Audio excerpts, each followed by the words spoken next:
Happy Monday. We're back. I'm Myra Bruce with Jonda on our podcast, and we are talking about why you must take your hands off God's money. Jonda's new book coming out, and you need to get this.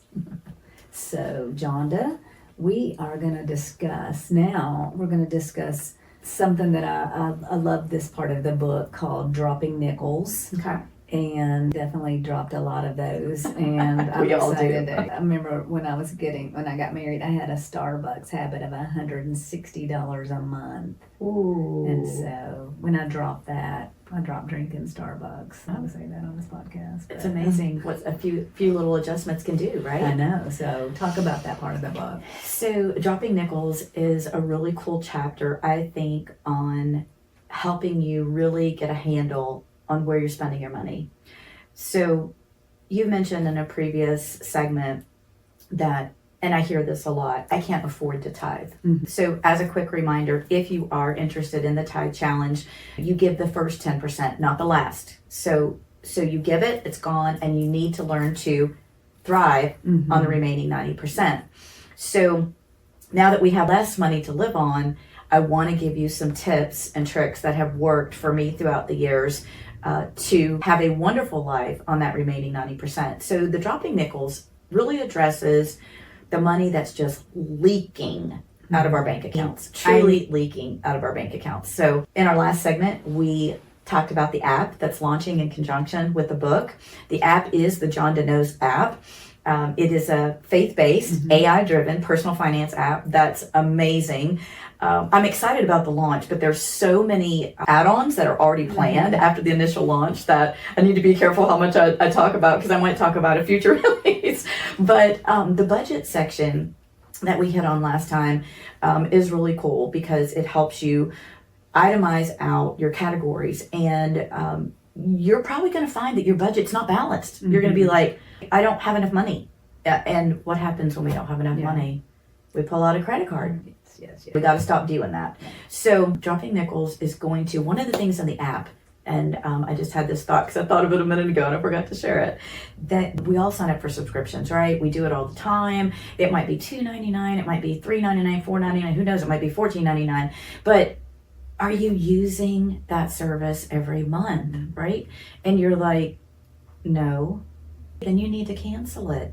Well, it's just $2, but it adds up. If you've got 15 subscriptions at $2, do you know what you can do with $30 every month? A lot.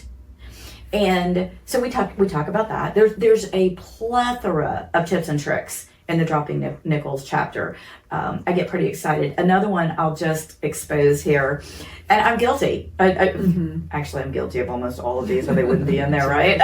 but another one that I was so guilty of, and I was so embarrassed because I'm looking at this black box in my closet, right? And I'm like, what is that? And I'm like, oh, that says Comcast. Now, you might not be living in this area. You might not know what Comcast is. Anyway, that is an internet service that we used to have in the area that I used to use. I might still have it. But nonetheless, $7 rental fee on, I don't even know what you call that. Anyway, this black box that I was renting from Comcast. And $7 a month might not seem like a lot, but it's just dropping right out of my bank account. Another thing on that same bill, because yes, I'm going to ask you to pull your bills out.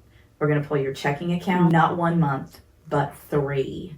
Why 3? Because some of these crazy charges are quarterly.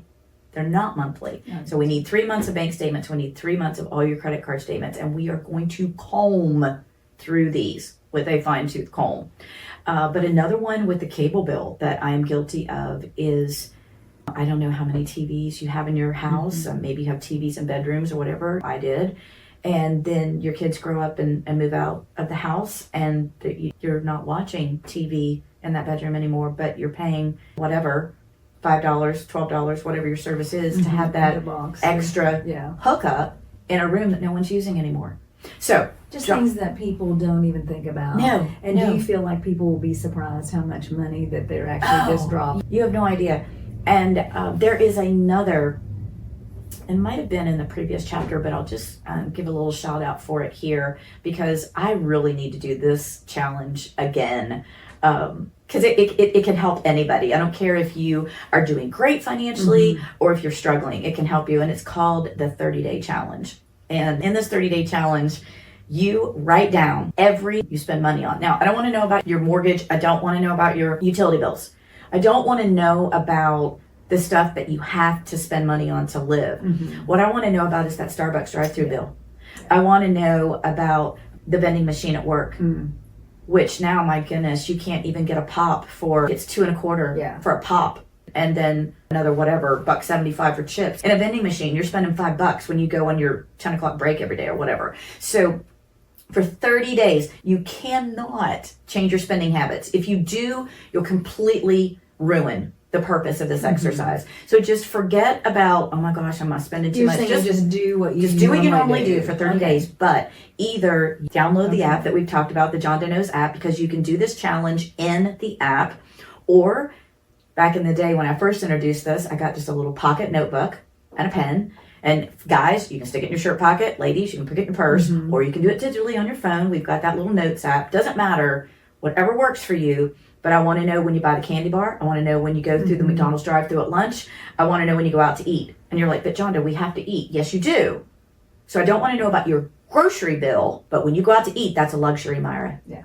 That's a luxury. And that's where we have to start really looking at wants versus needs. Until we get ourselves to a balanced budget, and then we can move forward and have some luxuries. Like I had this lady, I'll tell you this quick example, and I was so proud of her. She went through this budget exercise and she was wasn't even close to being a balanced budget, right? And she wanted to take the tithe challenge and she wanted to be able to meet all of her needs. And she turned in her car and she bought a car for $3,500.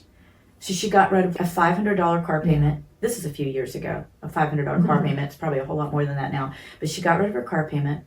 Her insurance dropped. And all of a sudden she had, I think it was almost $700 in her budget that she didn't have before, that she could allocate to these other areas. She had children, right?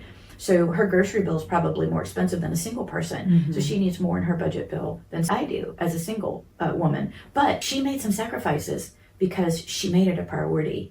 And so this dropping nickels section is really going to be an eye-opener for you. Yes. And you're going to find some money. I promise.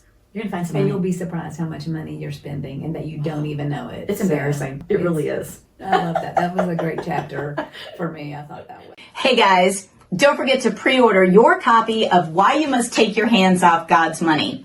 By placing an order today, you are going to receive the bonus chapter immediately as a digital download straight into your email. This chapter is a valuable resource and you're going to want to get your hands on it sooner than later so that you can get busy laying the groundwork for a successful 2025. You're also eligible to get a copy of my first book, What Susie Orman Isn't Telling You, in a bundle for an additional $3. Listen, guys, this book is still available today on Amazon for $21.95. So that is a savings of over 85%. So listen, take advantage of these offers and go ahead, click the link below and place your pre-order today.